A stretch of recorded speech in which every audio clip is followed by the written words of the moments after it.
before Everton won the FA Cup, I think 94, might get it wrong. But direct correlation there. Rabbit moves to Everton, Everton win the FA Cup. Yeah, like apart it. from the fact that I hadn't hardly played a game at that point. But can't claim that Sessions, of course, has created a Real Madrid superstar. I'm not going to do that for 1 second. Why would you not claim that? Because I'm honest. Remember sitting on the coach and one of the lads, I can't remember who it was, had put the old classic on Only Fools and Horses. And of course, Trevor Francis tracksuit from a mush in Shepherd's Bush, so it's part of the theme tune. So Trevor turned round to me and said, and everyone's like laughing their heads off as they get off the coach. Trevor went, what's that there? What they're watching? No, I've never. And I said, it's Only Fools and Horses, Gaffer.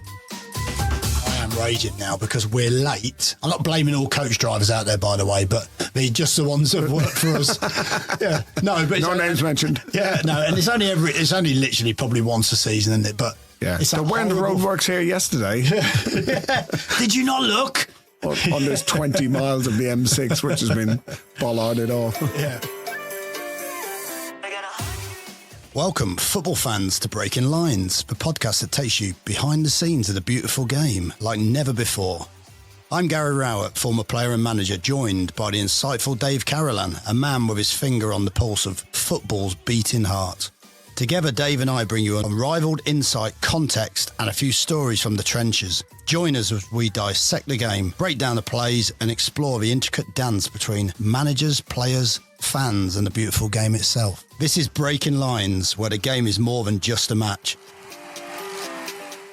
So one of the biggest challenges you must have as a manager is bringing new blood into your team across a season. So challenges of bringing in new players who are coming from external sources, you're buying them in or you're loaning them in, or those players that you're going to bring through from the club academy system or through the development pathways that they might have. How does that work for you as a manager then? Is there a preference, or is it literally trying to complete a jigsaw, whatever means necessary? Yeah, I think you're always trying to complete a jigsaw around your budget. I think that's the first thing. So you've got a certain amount of money. You have to win as many games as possible, as you possibly can. You've got to play in a certain way, ideally, or you have to pick a style that you think is suitable for those players or for the amount of money you've got to spend and the club's culture. So it's such a big melting pot of different things. And I think everybody wants to see young players in the team, don't they? Every fan wants to see one of their own, one of their... I'm not going to attempt to sing the song. Go on, Dave, give us a little rendition, but... Is one of them. Oh, I tell you what. I tell you. Anything you can't do. All Irish people can sing, can't they? We can, yes. Normally for cash. Just not dance. So I think every club wants academy players as part of their team. I think every manager would like to put academy players into their team because I think there's a certain element of kudos now as a manager if you can develop young players and bring them through and maintain the results, whatever you're after, whether it's promotion, surviving in the division, whatever it is.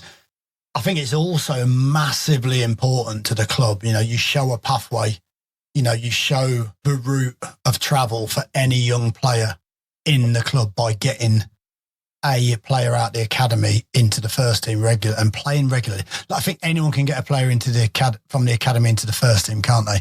But can they become a regular and use them all the time or a large percentage of the time? That's a challenge. So I think it's a big question that everyone has, but biggest challenge sometimes is if you're a team going for promotion, do you have that time to develop the player and weigh and work with some of those challenges and inconsistencies, or do you go for a more seasoned player? So I think it depends on which club you're at. A lot of clubs that are maybe mid-table, that are a development club, they can go with that, and the position in the league isn't as important as their philosophy around creating, nurturing, helping talent, and maybe selling talent on as part of their financial aims as well.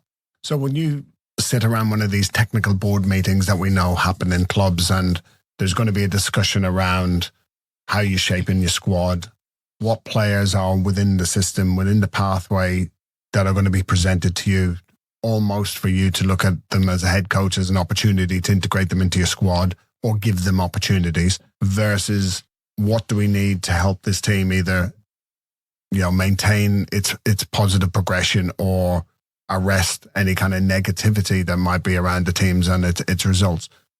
How do you have to balance that between the academy are certainly going to be pushing for opportunities for young players versus potentially a recruitment department that thinks we need to go externally? You're weighing up, or you're certainly trying to balance those scales, aren't you, between two different elements? Yeah, I think the first thing you have to do is, and I think you have to do it quite early, is to assess the talent, in those age groups and which players you think could be outstanding, and I think that sometimes we wait too long. I think sometimes we wait for that player to be, say, 20, he's banging them in the under 23s or whatever that is, and we give him an opportunity in the first team. But sometimes 2020, look, not all the time. There's great examples of late developers and players that get exposed a little bit later. But I think sometimes it's better to get them early. It's better to get them at, 15, 16, 17. At that point, you have to look at where they sit in that club structure. You have to look at, here's the first team. Where are some of the gaps below some of those first team players in terms of squad depth? And that's where usually, you can start to piece together and put in some of those players. And I think that then you're just looking for an opportunity, aren't you? I mean, for me, that player has to get exposed to training. And that's the first thing you have to do. So you have to expose that player to training, even if it's in an international break, and you say, right, let's get the player up. Let's give him a week with the first team. Let's see how he goes. Because it's not an easy thing to train with the first team, is it? At a young age, some kids freeze a little bit. Some kids come in like they're 25 and seasoned professionals and, in a nice way, have a lack of respect, which is sometimes what you want to see. You want to see them being respectful around the players and how they act. But on the football pitch, you don't want them to be too respectful. I don't want to tackle a first team player. Yeah, they can't be overawed, can they? They can't be overawed. No, that's a great point. So I think that's the first thing. You have to expose them to training. I think after that, from my perspective, and it'd be interesting to see what you think, because it follows a number of different strands. So if a player looks like they've got what it takes to have a chance in the first team, at that point, and I think we've done it reasonably well over the years, where you have to form a strong plan, don't you? And stick to that plan, give the lad every chance. So that plan, it's not just, what are they? It's exposing them to the dress. We did that with Bogle, didn't we, at Derby? We exposed him to a dressing room for 6. Maybe exposed him in the right way. Yes. we let him see what the dressing room was all about, shall I say? The atmosphere, what you have to do after a game as a top professional, what the manager might say, different things that actually, that experience of going to 3 or 4 away games as well as the home games, actually, with all the appropriate safeguarding in place. Yes, not exposed, making sure they're not exposed to certain things. Absolutely. But that plan has a number of things to it, doesn't it? It doesn't just have a technical plan, a tactical plan. It also has a physical development plan, doesn't it? And, how have you found that? Because I always think that's a dangerous zone, isn't it? Where a player comes out with 23s, he might be doing slightly different work. And obviously that's part of the challenge of any club. Can you streamline your work down so that players are used to it when they get there? But let's say you're taking an under 16 who hasn't done loads and loads of S&C. How do you incorporate them into those programs? And also, how do you make sure those programs are being met when they have to then go back down again? Yeah, well, I think any good academy will have an individual development plan in place for the player, which hopefully, if they're already showing talent and potential, that we're moving them into that kind of emerging talent space, which operates a little bit more independently of either the academy or the first team. It's a shared space where we can accelerate the development of players. But of course, a young player at 16 or whatever, they're nowhere near their physical potential at that point. So we're walking a little bit of a tightrope between the opportunity to get them into the first team and them having all of those great experiences. But there are challenges immediately. For example, they potentially wouldn't have played against 100 kilo odd players who are 6'7", who, when it comes to training time, it doesn't matter who's in front of them. They're going to tackle or they're going to have physical confrontations with those type of players. And if you're a young player and potentially, it's normally forwards who tend to come out early, don't they? They kind of break through a little bit quicker because they probably have that opportunity, because the responsibility can be a little bit less. If you make a mistake as a forward player, it tends not to be hugely influential on the result, whereas as a defender, it can be very much the case. So we try and get them up into training, as you say, but they have to learn to adapt to that. And sometimes that is drip feeding them in. You know, it might be that they get the technical exposure first, don't they? And then before we start chucking them into like full contact training sessions or parts of games, so that at least they get to almost sense it out and feel their way through it before they're then let loose on full-time training all the time with us. It can sometimes start even earlier as well, can't it? I mean, I remember when we were at Birmingham, and this has been talked about a lot because of obviously the quality that the players risen to, or the levels that the players risen to. And I remember speaking to the academy at Birmingham and saying, look, can you put a session on for the young players? And I think it was like the 15s, 14s, 13s, and it was sort of pulling the 2 or 3 best players out of those groups. Whereas really it was about one player, and that one player was Jude Bellingham. So, but there was obviously lots of other good players around him, but it was really to, again, expose him to that first team coaching quite early. And we spoke about little things that, you know, bringing him down into the manager's office before a game to say hello. And you know, I think the club really, really knew what they were doing at the time. They knew how good he was going to be. I can't claim that Sessions, of course, has created a Real Madrid superstar. I'm not going to do that for 1 second. Why would you not claim that? Because I'm honest. But the reality is that, you know, that club were thinking at the time, this player is going to be something special. And of course, the challenge with a young player of that quality is keeping him at your club. Because if he moves on at 14, 15, 16, you're going to get a pittance for him in terms of what he's going to be worth down the line. And of course, everyone wants to see those young players get in their team. So I think there's different challenges of when you bring those players into the team. But I think one of the challenges we've found, certainly, I think with any young player, and you think we've worked with quite a few, haven't we? You know, the likes of Damari Gray at Birmingham, the likes of Jayden Bogle at Derby County, and Max Bird. I think we gave Max his debut, didn't we? Many, many moons ago. Likes of Billy Mitchell, Zach Lovelace, you know, those types of players along the way that sometimes they break into your first team, they play games, and then they're in that little period, aren't they, where they've had that little feeling of first team football. And a lot of these clubs, you have fairly small squads, so they're now travelling to be on the bench, or they're travelling to be part of the squad. And all of a sudden, I actually remember it, a conversation with one young player's parent, and the dad had come to see me and said, he's hardly played football. He's played like 15 minutes football in 4 weeks.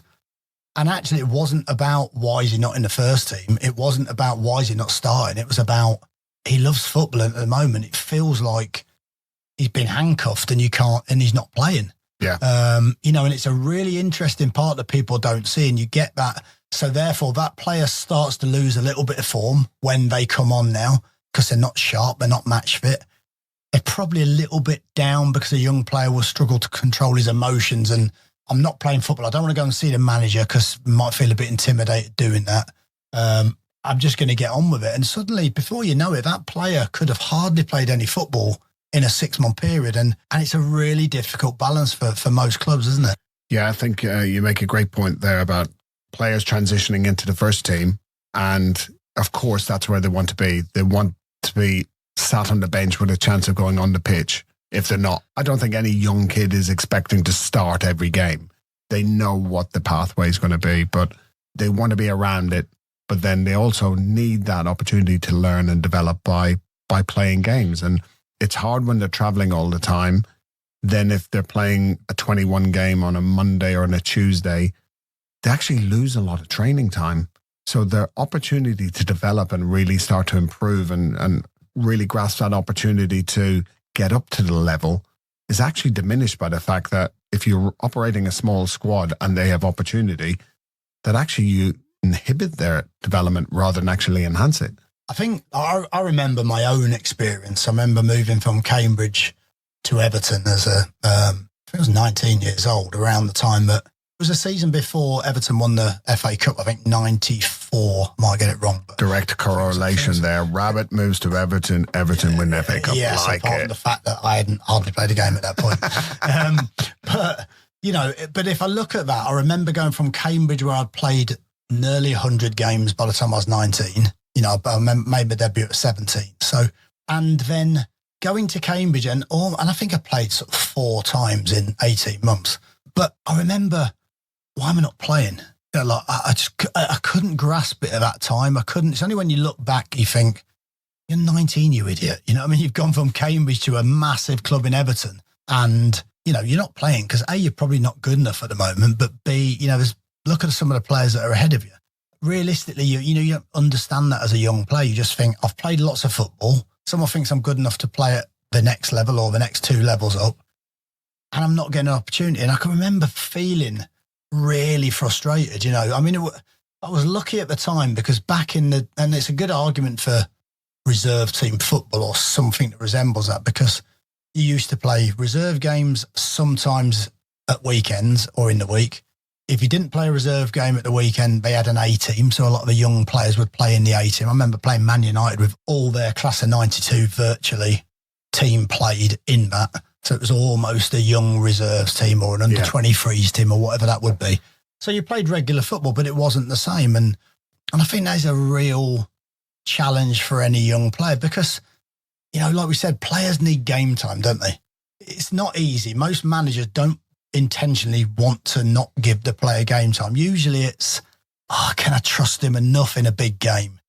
You've got to be an outstanding player, haven't you, at 17, 18 to be able to be chucked into a massive game and start from the beginning. You see some really good examples of that, but it's a tough test for, and of course all the fans, and I understand it, all the fans are, why is he not playing? He's just got to chuck him in.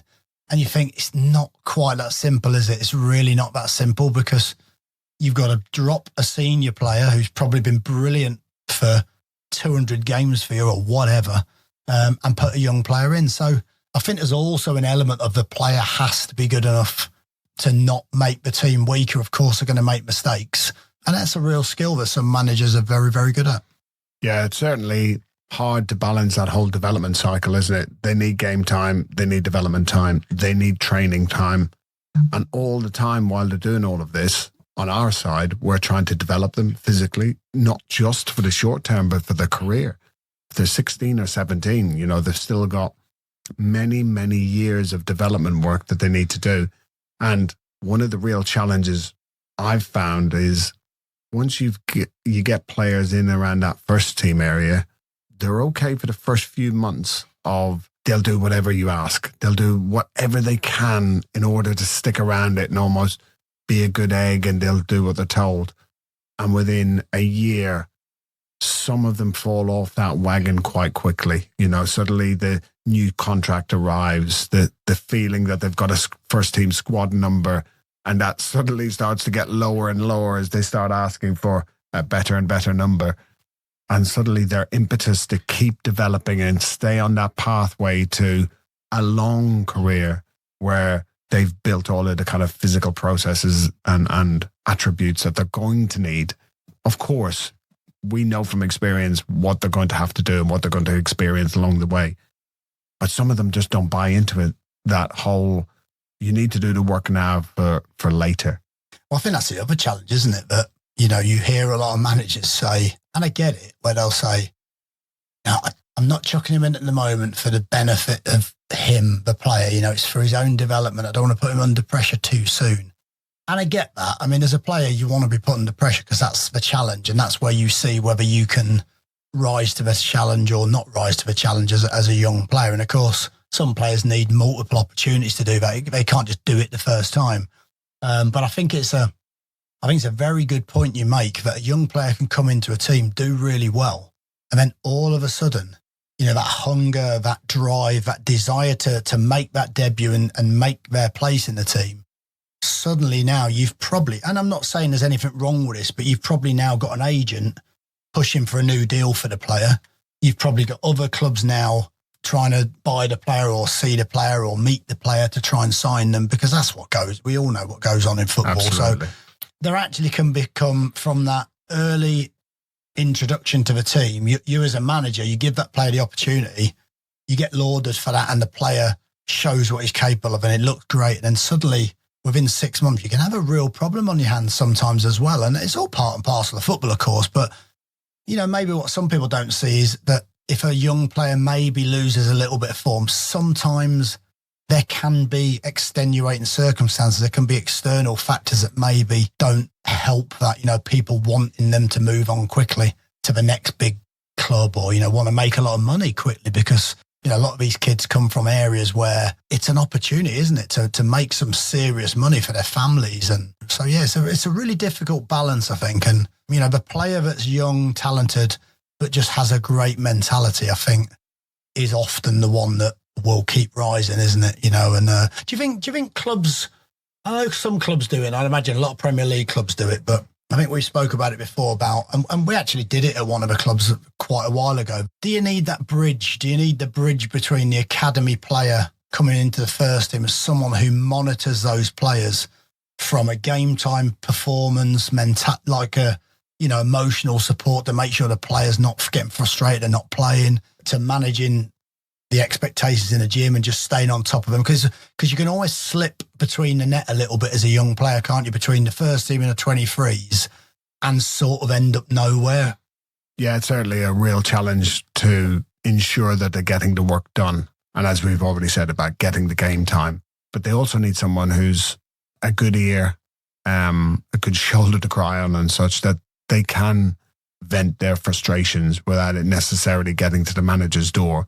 And I think good coaches, essentially at the first team level, can help with that transition. And academies, I think, have been really, really good at, you know, making sure they've got touch points with these players to ensure that the transition up for them.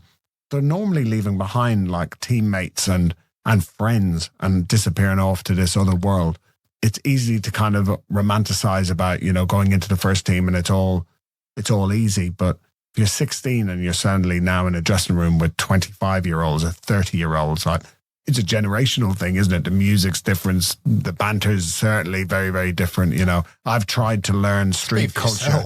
I've tried to learn street culture over the years. You know, I've got many different forms of R&B and drill and grind or whatever it is. Where are you going with this? I don't know. I really don't know. I'm lost. Do you think I'm going to help you out here? Do you think that's where? Do you think that's where a lot of the bigger clubs now are starting to have a senior player/coach with the under 23s, aren't they? I think Tom Huddleston is at Man United, isn't he? Yeah, Tom Huddleston did it. I think Paul McShane did it before that at Man United. I think Bradley Johnson might be doing it at Derby or certainly in a coaching role. But I think a lot more clubs are having these senior players because, you know, my take on it is they want them to help those players understand what it takes off the pitch as well as on the pitch. And maybe that's a nod to the fact that we are losing some of those types of characters, or we are maybe losing, or maybe not losing, but we're getting so many other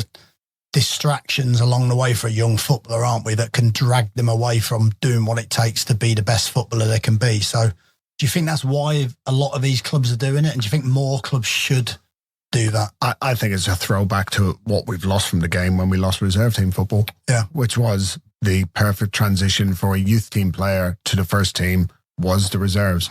And under 21 football, I think, has been great to keep a lot of young players in the system for a little bit longer. But as you alluded to at the very start, we don't see many late developers coming through at 2021 that are suddenly now, we've now seen them. Suddenly at 20, he's made his way. With those kind of senior players who are playing in the 21s, they're effectively the old reserve player who used to guide you on the pitch and like, don't worry about what the coach is saying to you. This is what would be required at kind of first team level. Yeah, I think it's a great point. And you know, what I would say also is if any of the listeners in the build up to Christmas who are really looking for extra inspiration for a present, then Dave Carolan's R&B and grind. CD is out. When is it out on sale, Dave? Is it the next couple of days? Yeah, it's out on the 22nd. Yeah, it's more of an EP than an album this year. It will be available on vinyl and also cassette.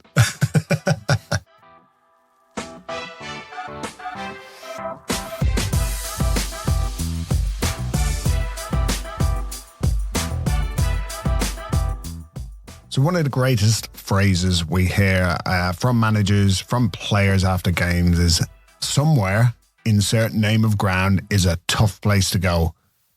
Is that true? Or is just everywhere a tough place to go?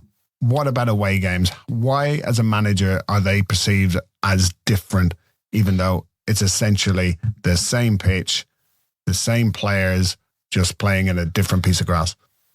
Yeah, look, I think it's those age-old questions that, you know, we've been saying the same things for 20, 30 years, haven't we? So is anywhere tougher than anywhere else to go? I think some grounds, for some reason, feel tougher. Is that because as a manager, or as a player, or as a club, you never seem to win at those grounds? And, you know, the local press always come up with the stats, don't they?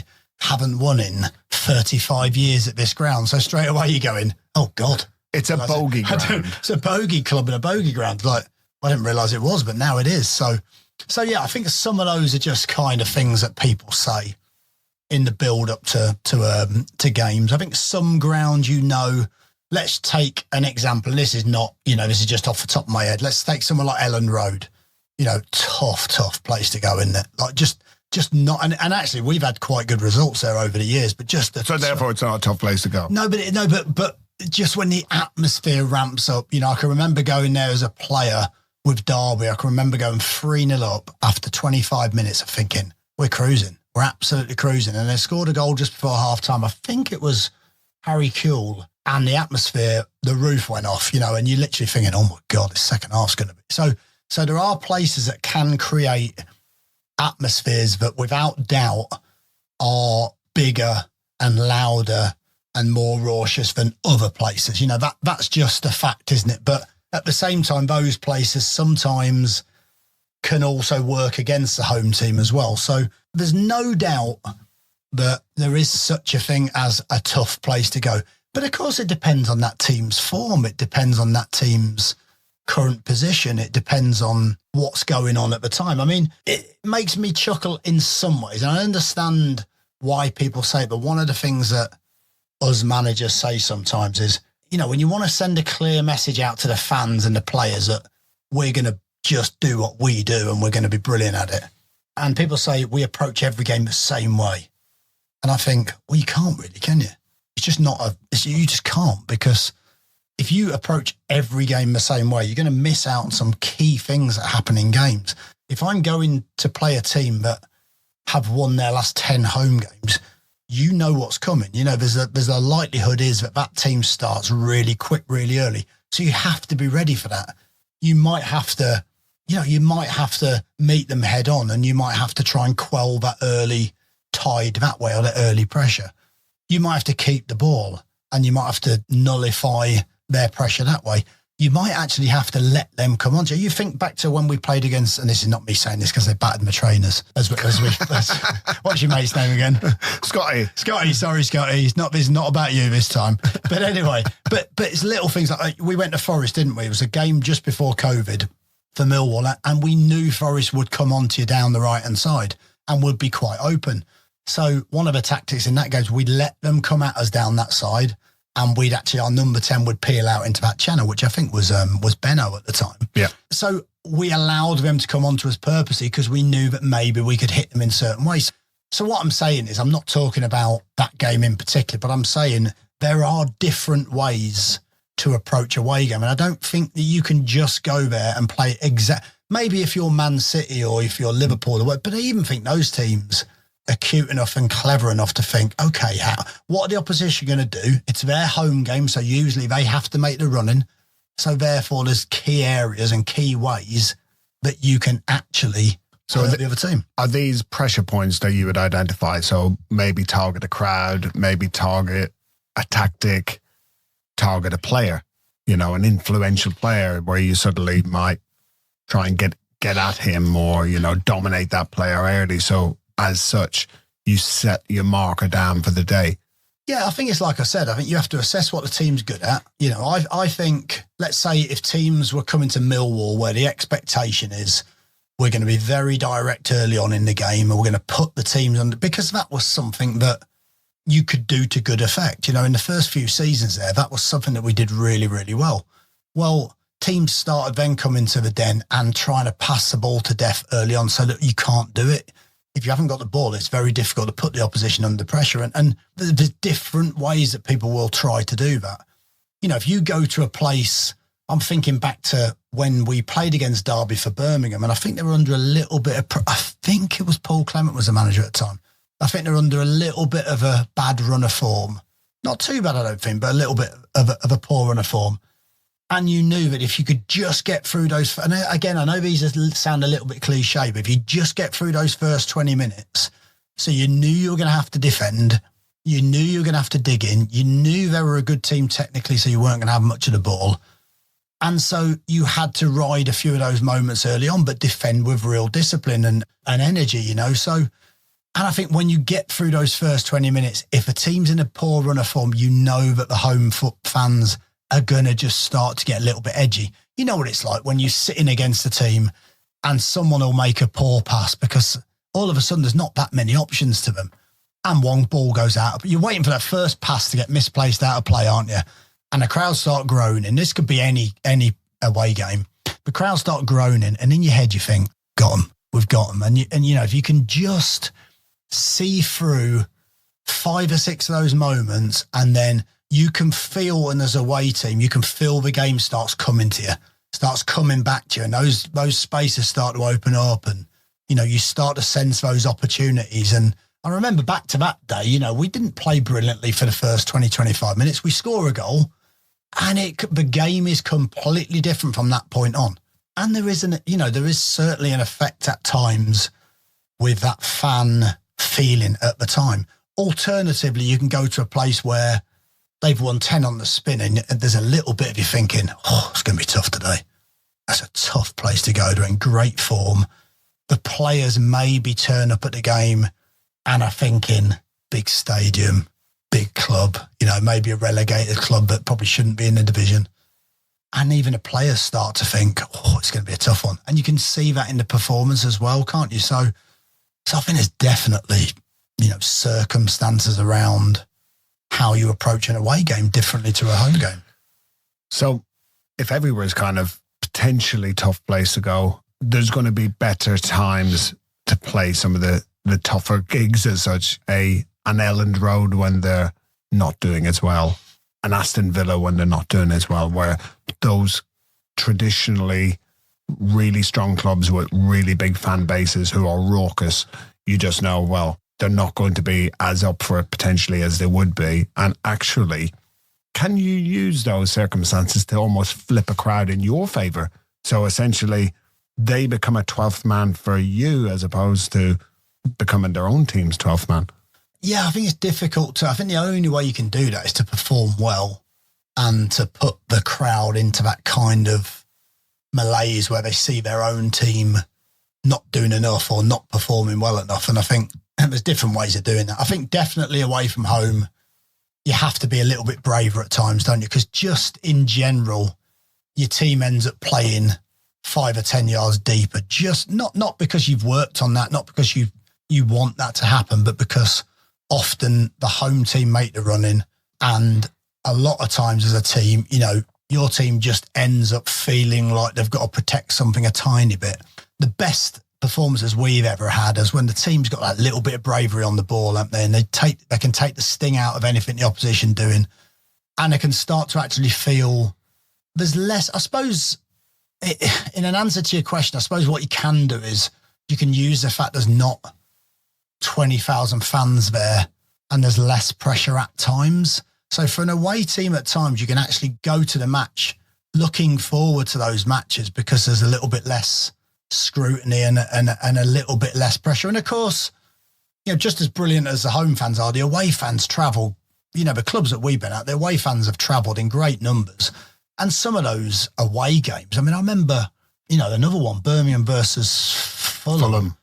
Yeah, Birmingham versus Fulham. I think, you look at a crazy night. About 4,000 fans there, weren't there, in that away end? And they always seemed, Fulham used to quite happy to let a lot of away fans, and a lot of fans enjoyed it, didn't they? Because they'd go down the old boat, down the Thames, a party boat, wouldn't they? And they'd rock up at the game, probably a little bit. I think that probably fueled the atmosphere a little bit more, didn't it? Fueled the atmosphere, shall we say. And but there was great followings, and you put a good performance in away from home. Sometimes those away games feel more special than the home ones. I don't know why, they just do, don't they? Just for different reasons. I'm not saying they're any better than winning at home, because of course you want to win in front of your home fans, but it does seem to be the element of it's tougher to win away from home, and therefore, in front of 4 or 5 fans. Certainly that day we did, didn't we? I think we beat them. What did we beat them? 5-2 or 5-2, I think 5-2 it was. 5-2 or something. Yeah, so it was a great away performance, and I suppose that was a classic one of the away fans who, for some reason, always seem to be a little bit more raucous when they're away from their home patch. They almost seem to be sometimes a little bit more forgiving of performances if they don't go as well than a home team, because I suppose they're going to enemy territory and they're supporting their guys through thick and thin. Although at the same time, if you're on a poor run of form or you're not at a good performance, they can let you know double as well, though. Yeah, and sometimes those away games are harder as a manager than the home games, because usually when there's a lot of people in the stadium, you might get a small portion of the fans not overly happy, and that can be anywhere you're at, any club. Every club we've had great moments with the fans. We've had adulation winning games, and you have to accept there's two sides to every coin. And if your team's not doing well and you've paid your money to go and watch the game, and you might have taken your 2 kids and it's cost you, I don't know, close to £100 or whatever it is, and you see a poor performance, of course there's going to be frustration. Of course you're going to be disappointed. And I think sometimes in those games, you only got to get 2 or 3 people to sing, and everyone's close together, everyone's there, don't they? So it becomes a little bit tribal, and I think we all also understand that's the right of every football fan to do whatever they want, So yeah, it's a funny one, away games. I think that we've also had away games where, you're staying at a hotel, you're all chilled out, you're relaxing, have had all your meetings, and then you set off and the coach driver says, yeah, it's only 25 minutes. Oh. So you know what's coming, don't you? So it's only 25 minutes. So, okay, are you sure? Yeah. All right, have you checked? Yeah, that's fine. Yeah, 25 minutes. And all of a sudden, you get stuck in traffic and you're thinking, all right, I am raging now because we're late. I'm not blaming all coach drivers out there, by the way, but they're just the ones that work for us. Yeah, no, but no names mentioned. Yeah, no, and it's only literally probably once a season, isn't it? But yeah, so when the roadworks here yesterday. Yeah. Did you not look? On this 20 miles of the M6, which has been bollarded off. Yeah. But, so you get some journeys like that, you're turning up late, it's a tough game. You're thinking, oh my God, this is just not what we need. And sometimes, some of those are your best performances, but there can be so many things that go into an away day, can't there? And certainly when it all comes together nicely and you roll away with the 3 points and you've got a 3 or 4 hour journey, that journey doesn't half feel better. And that's why it's so nice sometimes, isn't it? Because you also know the fans have got a horrible journey home, probably going to get back 2 or 3 o'clock in the morning and have to get up for work the next morning. So at the very least, they've got a few stories, I'm sure, or 3 points to cheer about. Well, certainly travel to away games has always been an interesting thing, hasn't it? We've gone planes, trains, automobiles, buses, practically every form of transport we could potentially take, we've taken to a games. But is there a way you'd like to get to games? No, we've done trains and buses. I love flying. Unfortunately, we haven't been at any club that could afford to do it. So. I think we had about 2 at Stoke, I think. We had a flight to Norwich, which was perfect for me, to be fair. Yeah. Oh, you love that, didn't you? Yeah. Yeah, I think you organised. Well, actually, because you have done a lot of the away travel, haven't you, as well, the logistic, or assisted on the logistical side, shall we say. So, yeah, it's no surprise that was a flight to Norwich, was it? But you weren't flying back, so that didn't really help you too much. Well, I think, to be fair, when we were at Stoke, Claire Last, who was organising all of the travel at all the hotels that year, was also from Norwich. So I think it might have been a double-pronged attack, that one. And she was great, wasn't she, Claire? So, I mean, and that, that organisation, I think, and I mean, certainly that period, having, being able to do that a couple of times, that was, you felt privileged, didn't you, to be able to, it was a quick drive up to Manchester Airport, private aircraft, jump on, straight to, there's a lot of controversy around that at the moment, isn't there, actually, but with, with the sort of, helping the environment and everything. So, but it is probably the easiest, let's just say the easiest. I'm not going to go into anything else, but it's the easiest way to get to a game. And I think certainly if you're a club that you can fly 15 times a year and that's part of just what you've done over the years, that's a massive advantage. If you're, if you're a Plymouth and you have to go everywhere by, I'm not saying they do, but let's say you have to go everywhere by coach, every away game is a long, long way away, and or the majority of away games are pretty decent travel. So, and there's no way around it. You might be able to get the train, but if you can't but the train's not that easy either, is it, for the players? Because you jump, I'm not expecting anyone to feel sorry for us here, by the way. But the train's not easy. What was us? Yeah, because private transport. Well, let's say getting out of London, so by the time you've got out of London, to a train station, up to one of the major train routes out, waited around, onto another, whichever way you look at it, whichever way you do it, you're talking about 5, 6, 7 hours on a Friday. And for a player to feel at their best on a Saturday is a challenge, and it's something you get used to, and it's something that is part and parcel of any sport, I think, travelling to an away game. But look, I was at Norwich for 10 years, out in the regions, it was an hour to get, as some people would say, it was an hour to get to civilization, just to get out of the county was like 45 minutes to an hour. And that was just to get over the border. And then you kind of headed off to whatever the nearest game was. So I think certainly travel on away games is just part and parcel of it, isn't it? You whatever club you're at, you kind of budget that into your whole logistics, your whole time, don't you? And you just get used to it, don't you? And I think some players enjoy it, don't they? Players quite enjoy it. I used to quite enjoy it as a player, I think, because you'd turn up for training, you'd rock up onto the coach or whatever. You sit down. Some of the lads would play cards, wouldn't they? Some of the lads would play cards all the way. Some of the staff, when we were, I think at Birmingham, we had about 4 of us that used to play cards, and it was one of the most exciting parts of the week. Some would say the best part of the week. Taking money off Summers and a few of the lads. But and then you see the players, nowadays all the coaches are pretty well stacked up, aren't they? Some of the players will be on whatever the console is, or maybe even listening to one of your compilation mixes. One of my compilation mixes. See previous episodes of this to find out all about DC's EP. But yeah, the coaches nowadays just worlds apart. Like when we travel to games now, like it's a luxury coach. There's none of these like all the seats facing the same way. One VCR at the front. Who was bringing this week's film? And everybody at the back trying to look at a 14-inch TV that was at the front of the bus. That's what almost I started with at Norwich, whereas now it's got a full kitchen, double oven, microwave, coffee machine, LED lighting, and a lounge at the back. That's crazy, isn't it? I can remember a few incidents. So I can remember going to the second leg of the playoffs with Burton. And just as we were setting off, coach had either broke down or had a flat tyre. And that moment as a manager, you're just thinking, why me? Why this time? So we're having to wait around an hour for a replacement coach to come.